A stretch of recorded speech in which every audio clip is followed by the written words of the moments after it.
Hello everyone, আসসালামু আলাইকুম and welcome to my channel Sarifa Tuli's blog. আশা করছি সবাই সুস্থ আছেন, ভালো আছেন।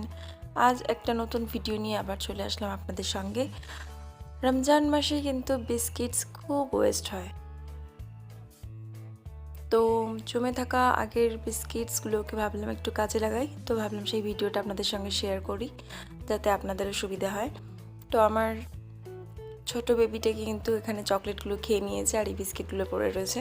তো ভাবলাম আজকে এই বিস্কিটগুলো দিয়েই কিছু কাপকেকস বানিয়ে নিই, তাহলে সন্ধ্যা ইফতারেও খেয়ে নেবে সবাই। তো এর সাথে আরও কিছু বাটার বাইট বিস্কিট, মারি বিস্কিট, মানে যেগুলো ভেঙে যায় সেগুলো তো ইউজ হয় না, কোথাও কাউকে দেওয়াও হয় না, নিজেরাও খুব একটা খাওয়া হয় না, এমনি থেকে যায়। তো সেগুলো এই মিক্সিং জারের মধ্যে দিয়ে ভালো করে গুঁড়ো করে নিলাম। তো দেখো এটা কিন্তু একদমই গুঁড়ো হয়ে গিয়েছে পুরোপুরি। তো এর মধ্যে একটু কোকো পাউডার দেবো, চা চামচের 1 চামচ মতো। আপনাদের কাছে যদি কোকো পাউডার নাও থাকে নাও দিতে পারেন, এটা স্কিপ করতে পারেন। তো এর সাথে দিচ্ছি অল্প একটু বেকিং পাউডার, আর দিয়ে দিচ্ছি চা চামচের 1 চামচ মতো ভ্যানিলা এসেন্স। ভ্যানিলা এসেন্সটা দিলে বিস্কিটসের যে গন্ধটা সেটা কিন্তু একদমই থাকবে না, আর কেকের একটা খুব সুন্দর একটা ফ্লেভার আসবে। সাথে দিচ্ছি একটা ডিম, আর অল্প একটু বাটারকে আমি এখানে মেল্ট করে নিয়ে অ্যাড করে দেব। তো সব কিছুকে ভালো করে একটু চামচ দিয়ে সব কিছুকে একটু সেট করে দিয়ে এবারে এর মধ্যে অল্প পরিমাণে একটু একটু করে মিল্ক দেব, আবার মিক্সিতে ব্লেন্ড করব, আবার অল্প করে মিল্ক দেব। এইভাবে একটা খুব সুন্দর একটা সফট স্মুথ একটা ব্যাটার রেডি হয়ে যাবে।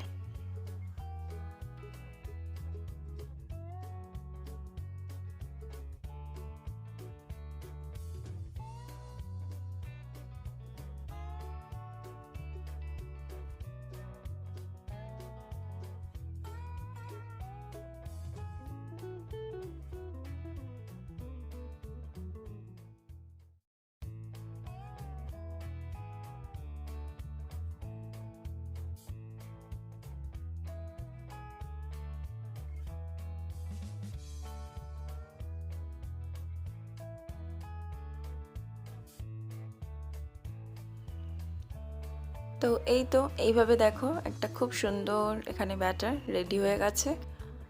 তো এবার এটাকে আমি কাপকেকসের আমার একটা ট্রে আছে, আমি তার মধ্যেই দেবো। তবে আপনারা চাইলে অ্যালুমিনিয়ামের যে কোনো একটা পটের মধ্যে নিয়ে কড়াইয়ের মধ্যে খুব ভালোভাবেই একটা কেক বেক করে নিতে পারেন। তো আমি এখানে কাপকেকের মোল্ডটাকে একটু ব্রাশ করে নিচ্ছি বাটার দিয়ে।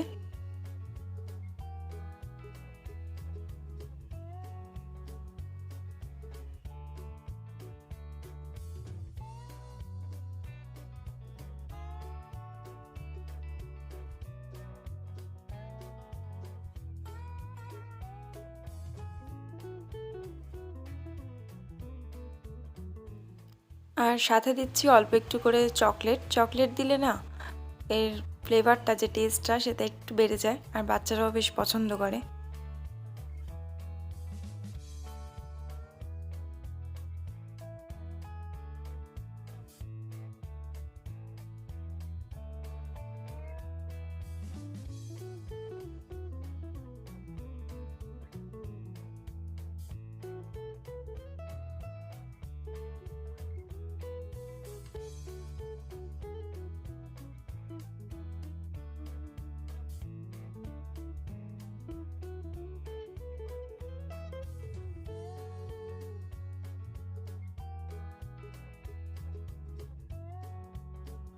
তো আমি এখানে ওভেনটাকে 5 মিনিট আগেই প্রিহিট করে রেখেছিলাম, রেখে এই কাপকেকসগুলোকে এখানে দিয়ে দিচ্ছি। তবে আপনারা কড়াইয়ে করলেও কিন্তু তাই করবেন, 5-10 মিনিট আগে কিন্তু কড়াইটাকে ভালো করে একটু গরম করে নেবেন, নিয়ে একদম লো হিটে কড়াইয়ের মিডিলে একটা স্ট্যান্ড রেখে তার উপর কেক টিনটা রাখবেন, রেখে ঢাকা দিয়ে 10 থেকে 15 মিনিট রাখলেই কিন্তু কেকটা রেডি হয়ে যাবে। আর আমার যে বাকি ব্যাটার যেটা ছিল সেটাকে আমি একটা স্টিলের এরকম একটা বোলের মধ্যে দিয়ে দিয়েছি, এটা আমি মাইক্রোওভেনের মধ্যেই দিয়ে দেব। তো দেখো আমার কেকটা কতটা ফুলছে আর কি সুন্দর লাগছে দেখতে।